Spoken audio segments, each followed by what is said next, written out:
आज हम एक जासूस की तरह ये पता लगाएंगे कि वो कौन सा मुजरिम है जो लाखों रिटेल निवेशकों का पैसा डुबाता है, और वो भी तब जब मार्केट ऊपर जा रहा हो। और हमारे पास जो सुराग हैं वो आते हैं स्वर्गीय पराग पारिक की लेजेंडरी किताब स्टॉक्स टू रिचेस से। और इस किताब के हिसाब से वो मुजरिम कहीं बाहर नहीं, हमारे अपने दिमाग के अंदर छिपा है। आज की हमारी चर्चा का मिशन इस एक लाइन को डिकोड करना है। शेयर बाजार में सफलता के लिए आईक्यू से ज्यादा जरूरी स्वभाव या टेम्परामेंट क्यों है। हम बिहेवियरल फाइनेंस की दुनिया में उतरेंगे, मतलब साइकोलॉजी और नंबर्स का वो मेल जो बताता है कि हम पैसे को लेकर इतने इर्रेशनल फैसले क्यों लेते हैं। बिल्कुल। इस किताब का कोर आइडिया यही है कि investing is 10% science and 90% temperament. मतलब आप कितनी भी कॉम्प्लेक्स फाइनेंशियल मॉडल्स बना लें, कितनी भी बैलेंस शीट्स पढ़ लें, अगर आप डर और लालच जैसे बेसिक ह्यूमन इमोशंस को कंट्रोल नहीं कर सकते, तो दलाल स्ट्रीट पर पैसा बनाना लगभग नामुमकिन है। आज हम इसी साइकोलॉजी को परत दर परत खोलेंगे। अलग दुनिया है, इसमें फर्क क्या है? ये बहुत बहुत जरूरी पॉइंट है। पारेख के मुताबिक इन्वेस्टिंग का मतलब है किसी बिजनेस का हिस्सा खरीदना। आप एक अच्छी क्वालिटी वाली कंपनी में लंबी अवधि के लिए पैसा लगा रहे हैं। आप उसके सस्टेनेबल बिजनेस मॉडल, उसकी मैनेजमेंट क्वालिटी को देखते हैं और सबसे जरूरी, उसे सही कीमत पर खरीदते हैं। यहां आप कैलकुलेटेड मैनेजेबल रिस्क ले रहे हैं। तो इसका मतलब ये हुआ कि आप एक बिजनेस ओनर की तरह सोच रहे हैं, ना कि सिर्फ एक स्टॉक टिकर पर दाव लगा रहे हैं जो ऊपर नीचे हो रहा है। एग्जैक्टली वही पॉइंट है। दूसरी तरफ सट्टेबाजी या स्पेक्यूलेशन पूरी तरह से एक शॉर्ट टर्म गेम है। इसमें उम्मीद बस इतनी होती है कि मार्केट के सेंटिमेंट का फायदा उठाकर सबसे निचले पॉइंट पर खरीदकर सबसे ऊंचे पॉइंट पर बेच देंगे। पारेख साफ कहते हैं कि इसमें लोग अक्सर अपनी नुकसान सहने की कैपेसिटी से कहीं ज्यादा का रिस्क ले लेते हैं और यहीं से बर्बादी की कहानी शुरू होती है। यहीं से बात और भी दिलचस्प हो जाती है। पारेख कहते हैं कि हमारा सबसे बड़ा दुश्मन मार्केट की वॉलेटिलिटी नहीं, बल्कि हमारा अपना दिमाग है। वो कुछ ऐसे साइकोलॉजिकल बायसेस की बात करते हैं जो हमें गलत फैसले लेने पर मजबूर करते हैं। हाँ, और ये बायसेस हमारी डीएनए में है, हम सबके अंदर हैं। पारेख एक बड़ा मजेदार उदाहरण देते हैं हमारी रोज की जिंदगी से। हम रेस्टोरेंट में वेटर को टिप हमेशा खाना खाने के बाद देते हैं, जबकि टिप्स का फुल फॉर्म है टू एंश्योर प्रॉम्प्ट सर्विस, यानी अच्छी सर्विस सुनिश्चित करने के लिए इसे पहले देना चाहिए। अरे वाह, ये तो कमाल की बात है। मैंने कभी इस तरह सोचा ही नहीं। इसका मतलब हम अपने रोजमर्रा की आदतों में ही कितने रैशनल हैं। बिल्कुल। और यही इरैशनल बिहेवियर जब दलाल स्ट्रीट पर आता है तो हमें लाखों का नुकसान कराता है। जैसे हम रेस्टोरेंट में इरैशनल होते हैं, वैसे ही अपने ट्रेडिंग अकाउंट में भी होते हैं, बस यहां स्टेक्स बहुत ज्यादा होते हैं। चलिए, इसी इरैशनैलिटी को सबसे आम बायस, लॉस एवर्जन के जरिए समझते हैं। ये वही फीलिंग है ना कि जब कोई स्टॉक 10% गिरता है तो उसका दुख 10% बढ़ने की खुशी से कहीं ज्यादा होता है। आपने एकदम सही पकड़ा। इसका सीधा मतलब है नुकसान को बुक करने, उसे स्वीकार करने का डर। एक क्लासिक एग्जाम्पल लेते हैं। मान लीजिए आपके 10 लाख के पोर्टफोलियो में विप्रो के शेयर हैं जिन पर आपको 25,000 का मुनाफा हो रहा है, और दूसरी तरफ टीसीएस के शेयर हैं जिन पर 50,000 का नुकसान है। अब आपको अचानक 50,000 रुपयों की जरूरत पड़ती है। ज्यादातर लोग क्या बेचेंगे? विप्रो बेचेंगे, साफ है, क्योंकि उसमें प्रॉफिट हो रहा है। प्रॉफिट बुक करना हमेशा अच्छा लगता है। करेक्ट। वो विप्रो बेचेंगे क्योंकि वे टीसीएस पर 50,000 का नुकसान अपनी स्टेटमेंट में देखना ही नहीं चाहते। ये प्योरली एक इमोशनल डिसीजन है, इसमें लॉजिक कहीं नहीं है। हो सकता है टीसीएस का फ्यूचर विप्रो से ज्यादा ब्राइट हो, लेकिन नुकसान का दर्द हमें एक गलत फैसला लेने पर मजबूर कर देता है। तो इसका मतलब ये है कि निवेशक असल में अपने विनिंग स्टॉक्स को जल्दी बेचकर और लूजिंग स्टॉक्स को पकड़कर बैठे रहते हैं। ये तो अपने ही पोर्टफोलियो की परफॉर्मेंस को जानबूझकर कम करने जैसा है, अपने पैर पर कुल्हाड़ी मारना। यही बिहेवियरल फाइनेंस का सार है, और ये हमें दूसरे बड़े बायस पर लाता है, संक कॉस्ट फैलेसी। अच्छा, ये नुकसान का डर तो समझ में आता है, लेकिन मैंने एक और पैटर्न देखा है। लोग एक डूबती हुई कंपनी में और पैसा लगाते जाते हैं ये सोचकर कि एवरेज कर लेते हैं। पारेख इस बारे में क्या कहते हैं? यही तो संक कॉस्ट फैलेसी है। इसका मतलब है किसी डूबती हुई चीज में सिर्फ इसलिए और पैसा या समय लगाना क्योंकि आप उसमें पहले ही बहुत कुछ लगा चुके हैं। शेयर बाजार में ये तय होता है जब निवेशक किसी गिरते हुए स्टॉक को एवरेज करते रहते हैं, ये सोचकर कि यार 2 लाख तो डूब ही गए हैं, 50,000 और लगाकर बाइंग प्राइस नीचे ले आता हूं, शायद रिकवर हो जाए।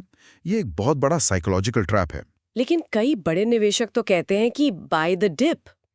तो एक गिरते हुए स्टॉक को एवरेज करना और डिप पर खरीदना, इसमें फर्क कैसे करे? ये तो बहुत कंफ्यूजिंग है। बहुत अच्छा सवाल है और इसका जवाब आपके इरादे में छुपा है। क्या आप स्टॉक इसलिए खरीद रहे हैं क्योंकि फंडामेंटल एनालिसिस के बाद आपको लगता है कि कंपनी का भविष्य उज्जवल है और ये गिरावट एक टेम्पररी अपॉर्चुनिटी है, या आप सिर्फ इसलिए खरीद रहे हैं क्योंकि आप अपने पिछले गलत फैसले को सही साबित करना चाहते हैं? पारेख कहते हैं कि हर खरीदारी का फैसला फ्रेश होना चाहिए, इंडिपेंडेंट ऑफ पास्ट मिस्टेक्स। अपने आप से ये सवाल पूछिए, अगर मेरे पास ये स्टॉक पहले से नहीं होता तो क्या मैं आज इसे इस कीमत पर खरीदता? अगर जवाब नहीं है तो एवरेज करने का कोई मतलब नहीं। ये तो एक पावरफुल मेंटल मॉडल है। और इन बायसेस के अलावा एक और चीज है जो निवेशकों को डुबाती है, वो है हर्ड मेंटालिटी या भेड़ चाल। हाँ, इंसान एक सामाजिक प्राणी है और हम सिक्योरिटी के लिए झुंड में रहना पसंद करते हैं। मार्केट में भी यही होता है। जब सब खरीद रहे होते हैं तो हमें भी लगता है कि कुछ अच्छा हो रहा है और हम भी कूद पड़ते हैं। जब सब बेच रहे होते हैं तो डर के मारे हम भी बेच देते हैं। पारेख आईटी बूम का उदाहरण देते हैं। उस जमाने में सारे फंड्स और निवेशक सिर्फ आईटी स्टॉक्स खरीद रहे थे, बिना ये देखे कि उनकी वैल्यूएशन आसमान छू रही है। और जब बबल फटा तो सबने एक साथ पैसा कमाया। तो इन सब का मतलब क्या है? एक आम निवेशक इन साइकोलॉजिकल ट्रैप्स से, इस मेंटल क्विकसैंड से कैसे बच सकता है? पारेख का सल्यूशन क्या है? पारेख, जो वॉरेन बफे के बहुत बड़े फॉलोअर थे, एक सीधा रास्ता बताते हैं, वैल्यू इन्वेस्टिंग। उनका फोकस था ऐसी कंपनियां ढूंढना जिनका बिजनेस मॉडल मजबूत हो, जिनकी मैनेजमेंट की क्वालिटी अच्छी हो और जिनके पास एक मोट हो। मोट, ये शब्द मैंने बहुत सुना है। इसका ठीक मतलब क्या है? मोट यानी कारोबार के चारों ओर एक ऐसी मजबूत खाई जिसे पार करना किसी कंपेटिटर के लिए लगभग नामुमकिन हो। जैसे पुराने जमाने में किले के चारों ओर पानी की खाई होती थी, बिजनेस में ये मोट कई तरह का हो सकता है। जैसे कोका कोला का ब्रांड, कोई उसकी नकल नहीं कर सकता, या फिर किसी कंपनी का डिस्ट्रीब्यूशन नेटवर्क इतना मजबूत हो कि कोई नया प्लेयर उसे चैलेंज ही ना कर पाए। और सबसे जरूरी, इन बेहतरीन कंपनियों को सही कीमत पर खरीदो जब वो अंडरवैल्यूड हों। और इसके लिए जाहिर है धैर्य की जरूरत होगी। बहुत ज्यादा। पारेख इसे लॉ ऑफ द फार्म कहते हैं। आप खेत में बीज बोकर हर रोज उसे खोदकर नहीं देख सकते कि वो कितना होगा। आप उसे समय देते हैं, पानी देते हैं और सही मौसम का इंतजार करते हैं। फसल को समय देना पड़ता है। इसी तरह अच्छे स्टॉक्स को भी बिजनेस ग्रो करने के लिए समय देना पड़ता है। रोज रोज पोर्टफोलियो देखने से सिर्फ एंग्जाइटी होती है। इस किताब में सबसे चौंकाने वाली लगी पारेख, जिन्होंने खुद एक सफल म्यूचुअल फंड कंपनी PPFAs शुरू की, वे इंडस्ट्री के कुछ तौर तरीकों के बहुत बड़े आलोचक थे। ये तो बड़ी अजीब बात है। हाँ, और यही उनकी इंटेग्रिटी को दिखाता है। उनका मानना था कि मनी मैनेजमेंट एक प्रोफेशन होना चाहिए, सिर्फ AUM यानी एसेट्स अंडर मैनेजमेंट पढ़ाने का बिजनेस नहीं। मतलब उनका मकसद सिर्फ ज्यादा से ज्यादा पैसा इकट्ठा करना नहीं होना चाहिए, बल्कि उस पैसे को अच्छी तरह मैनेज करना होना चाहिए, भले ही AUM छोटा क्यों ना हो। और वो खासकर ओपन एंडेड म्यूचुअल फंड्स की आलोचना क्यों करते थे? ज्यादातर फंड्स तो ओपन एंडेड ही होते हैं। उनका लॉजिक बहुत सिंपल था। ओपन एंडेड फंड्स में निवेशक कभी भी पैसा डाल और निकाल सकते हैं। अब सोचिए, जब मार्केट क्रैश होता है तो ज्यादातर निवेशक डर कर अपने यूनिट्स बेचते हैं, यानी रिडेम्पशन का प्रेशर आता है। अब उन्हें पैसे चुकाने के लिए फंड मैनेजर्स को क्या करना पड़ेगा? उन्हें मजबूरी में अपने सबसे अच्छे, सबसे लिक्विड शेयर कम कीमत पर बेचने पड़ेंगे। अरे, इससे तो मार्केट और तेजी से नीचे गिरेगा और फंड में जो लोग बने हुए हैं उनका भी तो नुकसान होगा। एग्जैक्टली, ये एक विशस साइकिल बन जाता है। फंड मैनेजर अच्छे स्टॉक्स को इसलिए नहीं बेच रहा क्योंकि वो खराब हो गए हैं, बल्कि इसलिए बेच रहा है क्योंकि उसे डरे हुए निवेशकों को पैसे लौटाने हैं। इससे हर्ड मेंटालिटी को और बढ़ावा मिलता है। इसी वजह से पारेख कहते थे कि फंड्स में कुछ हद तक लॉक इन पीरियड होना चाहिए, ताकि फंड मैनेजर को लंबी अवधि के लिए सोचने की आजादी मिले। तो फिर उन्होंने अपने फंड PPFS को अलग तरह से कैसे बनाया? क्या उन्होंने इस प्रॉब्लम का कोई सोल्यूशन निकाला? हाँ, उन्होंने अपने फंड की फिलॉसफी इसी सोच पर बनाई। उन्होंने हमेशा ट्रांसपेरेंसी पर जोर दिया, निवेशकों को एजुकेट किया कि वो क्या कर रहे हैं और क्यों कर रहे हैं। उन्होंने इंटरनेशनल स्टॉक्स में भी निवेश किया ताकि भारतीय बाजार पर पूरी तरह निर्भर न रहना पड़े, जो उस समय एक रेवोल्यूशनरी कदम था। उनका पूरा फोकस निवेशकों के साथ लॉन्ग टर्म पार्टनरशिप बनाने पर था, न कि सिर्फ AUM चेस करने पर। तो अगर हम इस पूरी चर्चा को समेटें तो पराग पारेख की स्टॉक्स टू रिचेज से सबसे बड़ा सबक ये है कि शेयर बाजार में अमीर बनना मुश्किल गणितीय फॉर्मूलों के बारे में कम है और अपने जज्बातों को समझने और उन्हें नियंत्रित करने के बारे में ज्यादा है। बिल्कुल सही। द बैटल इज वन और लॉस्ट इन द माइंड। सब कुछ टेम्परामेंट पर निर्भर करता है। इन बायसेस से लड़ने के कुछ प्रैक्टिकल तरीके हैं। अपने पोर्टफोलियो को डाइवर्सिफाई करें ताकि किसी एक स्टॉक के गिरने से आपको पैनिक ना हो। रोज रोज की छोटी मोटी हलचल पर ध्यान देने के बजाय बड़ी तस्वीर देखें। और सबसे जरूरी, अपने पोर्टफोलियो को बार बार देखना बंद करें। हफ्ते में एक बार या महीने में एक बार देखना काफी है। जितना कम देखेंगे उतने ही कम इमोशनल फैसले लेंगे। जब बाजार में जबरदस्त तेजी हो तो खुश होने के बजाय पूछो कि ये पैसा आ कहां से रहा है। क्या ये फंडामेंटल्स की वजह से है या सिर्फ लिक्विडिटी की वजह से? और जब मंदी हो तो डरने के बजाय उस नकारात्मकता के स्रोत पर सवाल करो। ये मुझे सोचने पर मजबूर करता है। आज की इस दुनिया में जहां खबरें, एफएनओ टिप्स और सोशल मीडिया ट्रेंड्स 24 घंटे हमारे फोन पर बम्बार्ड हो रहे हैं, क्या वैसा शांत और तर्कसंगत स्वभाव बनाना संभव है जिसकी बात पारी करते हैं, या हम सब कहीं ना कहीं उसी भेड़ चाल का हिस्सा बनने के लिए मजबूर हैं? सोचने वाली बात है। देखिए, निवेश की दुनिया के सबसे बड़े नाम वॉरेन बफे ने खुद कहा है कि सफलता आईक्यू से नहीं बल्कि स्वभाव से आती है। मतलब अपनी भावनाओं को कंट्रोल करने की काबिलियत, या जिसे हम इमोशनल कोशेंट कहते हैं, वही असली चीज है। कभी सोचा है कि स्टॉक मार्केट में पैसा बनाने से रोकने वाली सबसे बड़ी रुकावट आखिर है क्या? ज्यादातर लोग कहेंगे कि मार्केट का उतार चढ़ाव, पर क्या सच में ऐसा है? चलिए आज इसी पहेली को सुलझाते हैं। जी नहीं, असली दुश्मन बाजार नहीं है। असली दुश्मन तो हमारे अंदर ही बैठा है, हमारा अपना बर्ताव और हमारे मानसिकी से जुड़े पूर्वाग्रह। लड़ाई बाहर नहीं, हमारे दिमाग के अंदर चल रही है। और यहीं पर यह किताब हमें एक बहुत ही दिलचस्प कॉन्सेप्ट से मिलवाती है, बिहेवियरल फाइनेंस। ये साइकोलॉजी और फाइनेंस का एक मिक्स है जो ये समझाता है कि पैसे को लेकर हमारे फैसले हमेशा लॉजिकल क्यों नहीं होते। एक छोटा सा उदाहरण सोचिए। हम किसी रेस्टोरेंट में खाना खाने के बाद अच्छी सर्विस के लिए टिप देते हैं, जबकि टिप्स का फुल फॉर्म होता है टू इंश्योर प्रॉम्प्ट सर्विस।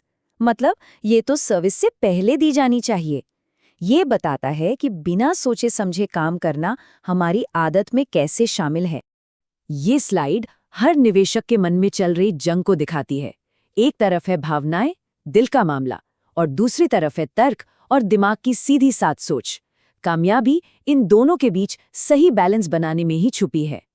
तो चलिए अब उन मानसिक जालों को समझते हैं जो अक्सर हमें गलतियां करने पर मजबूर कर देते हैं। ये वो अनदेखे दुश्मन हैं जो चुपचाप हमारी वेल्थ को कम करते रहते हैं। सबसे पहला और सबसे खतरनाक चाल है लॉस एवर्जन। इसका सीधा सा मतलब है कि 1000 रुपए पाने की खुशी से कहीं ज्यादा 1000 रुपए खोने का दुख होता है। हमारा दिमाग नुकसान से बचने के लिए ही बना है, चाहे जो हो जाए। और इसका नतीजा क्या होता है? हम डर के मारे अच्छे मौकों को भी हाथ से जाने देते हैं। सिर्फ छोटे मोटे नुकसान से बचने के डर से हम लंबी अवधि में बड़ी दौलत बनाने का मौका गवा बैठते हैं। अब आता है दूसरा बड़ा जाल, संक कॉस्ट फैलेसी। ये वो सोच है जो हमें एक डूबते हुए जहाज में बैठे रहने पर मजबूर करती है, सिर्फ इसलिए क्योंकि हमने उसमें बहुत पैसा लगा दिया है। ये तस्वीर इस जाल को एकदम साफ साफ दिखाती है।